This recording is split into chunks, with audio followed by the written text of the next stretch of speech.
최근 대한민국의 연예계는 두 가지 충격적인 사건으로 뜨겁게 달아올랐습니다.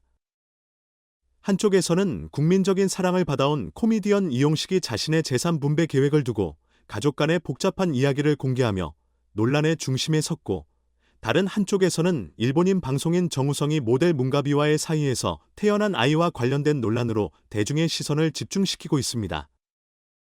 이 두 사건은 단순히 유명인의 사생활에 관한 이야기를 넘어 현대 사회의 가족 구조, 전통적 가치관, 그리고 변화하는 사회적 인식에 대한 화두를 던지고 있습니다.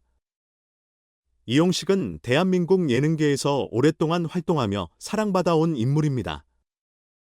그는 코미디언으로 시작해 다방면에서 활약하며 국민적 신뢰를 얻었고, 동시에 재산면에서도 남다른 성공을 거두었습니다.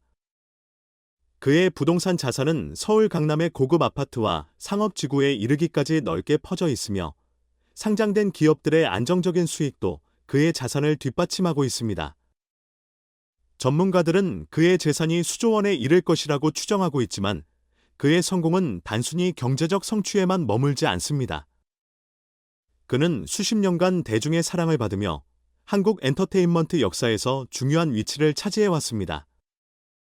그러나 최근 이용식은 자신의 재산을 둘러싼 발언으로 팬들과 언론을 깜짝 놀라게 했습니다. 그는 한 예능 프로그램에서 "우리 딸은 이제 충분히 쉬고 건강을 챙기면 된다. 재산권은 조카에게 돌려주겠다는 충격적인 발언을 했습니다. 이는 전통적으로 자녀에게 재산을 물려주는 것이 당연하게 여겨지는 한국 사회에서 매우 이례적인 선택으로 대중의 이목을 끌었습니다. 많은 이들은 그의 발언이 딸에 대한 신뢰 부족을 의미하는지, 아니면 조카와의 특별한 관계를 암시하는 것인지 궁금해하고 있습니다. 이용식의 딸은 이미 독립적으로 성공한 기업인으로 자신의 뷰티 브랜드를 운영하며 상당한 재산을 쌓은 것으로 알려져 있습니다. 이러한 배경은 그의 발언에 대한 이해를 돕는 단서가 될 수 있습니다. 이용식은 딸이 이미 자립할 수 있는 위치에 있기 때문에 재산을 꼭 딸에게 물려줄 필요는 없다고 판단했을 수 있습니다. 그러나 조카에게 재산을 물려주겠다는 결정이 가족 내에서 어떤 감정을 불러일으켰을지는 여전히 논란의 여지가 남아 있습니다. 더 나아가 이용식의 손자와의 관계가 재산 분배에 미친 영향도 주목받고 있습니다. 과거 방송에서 손자와의 특별한 유대감을 언급한 바 있는 그는 손자에게 깊은 애정을 갖고 있는 것으로 알려져 있습니다. 이러한 배경에서 손자에게 재산을 물려주려 한다는 의혹이 제기되었습니다. 그의 이러한 결정이 단순히 감정적인 선택인지, 아니면 손자의 미래를 위한 전략적 판단인지에 대해 의견이 분분합니다.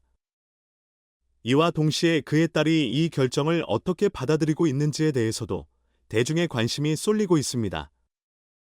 이용식의 재산 분배 발언과 함께 떠오른 또 다른 논란은 일본인 방송인 정우성의 사생활 문제입니다. 정우성은 과거 짧은 연애를 선호한다고 발언하며 결혼에 대한 계획이 없음을 암시한 바 있습니다. 그로부터 약 16년이 지난 지금, 그는 모델 문가비와의 관계에서 태어난 아들을 둘러싸고 큰 논란에 휩싸였습니다. 정우성과 문가비는 결혼하지 않았을 뿐만 아니라 교제 중인 사이도 아니었다는 사실이 알려지면서 대중의 비난이 집중되고 있습니다. 이 논란은 단순히 정우성과 문가비의 개인적인 선택을 넘어 한국 사회의 전통적 가족관념과 변화하는 사회적 시선이 충돌하는 현상을 보여줍니다. 정우성의 행동은 일부에게는 자유로운 개인주의로, 또 다른 일부에게는 무책임한 행위로 받아들여지고 있습니다. 반면 문가비는 성인으로서 자신의 선택에 따라 아이를 낳았고, 정우성이 혼인에 대해 거부 의사를 밝혔음에도 출산을 감행했습니다. 이는 그녀의 자립적인 선택으로 보일 수 있지만, 한국 사회의 강한 전통적 가치관 속에서 싱글맘에 대한 부정적인 시선을 더욱 강화시키는 결과를 초래했습니다. 이러한 상황은 자연스럽게 일본인 방송인 사유리와의 비교로 이어졌습니다. 사유리는 비혼모가 되는 결정을 내리고 이를 공개하며 대중의 지지를 얻었지만, 정우성은 이와 상반된 반응을 받고 있습니다. 이는 성별에 따라 같은 행위가 다르게 평가받는 한국 사회의 이중잣대를 보여주는 사례로, 여전히 남성에게는 책임을, 여성에게는 동정을 부여하는 사회적 경향을 드러내고 있습니다. OECD 회원국의 평균 비혼 출산율은 41.9%에 달하는 반면 한국의 비혼 출산율은 4.7%에 불과합니다. 이는 한국 사회에서 비혼 출산에 대한 부정적인 인식이 여전히 강하게 자리 잡고 있음을 의미합니다. 정우성과 문가비의 사건은 단순히 개인적인 문제가 아닌 현대 사회의 가족 구조와 가치관의 변화를 어떻게 수용할 것인가에 대한 질문을 던지고 있습니다.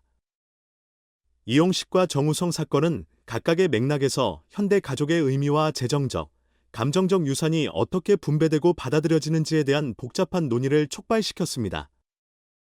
두 사건 모두 단순한 스캔들을 넘어 사회적 관습과 변화를 반영하며 더 큰 담론을 형성하는 계기로 작용하고 있습니다. 앞으로 이들의 선택과 논란이 어떤 결말을 맺을지는 알 수 없지만 이들이 남긴 문제의식은 한국 사회가 나아가야 할 방향을 재검토하게 만드는 중요한 계기가 될 것입니다.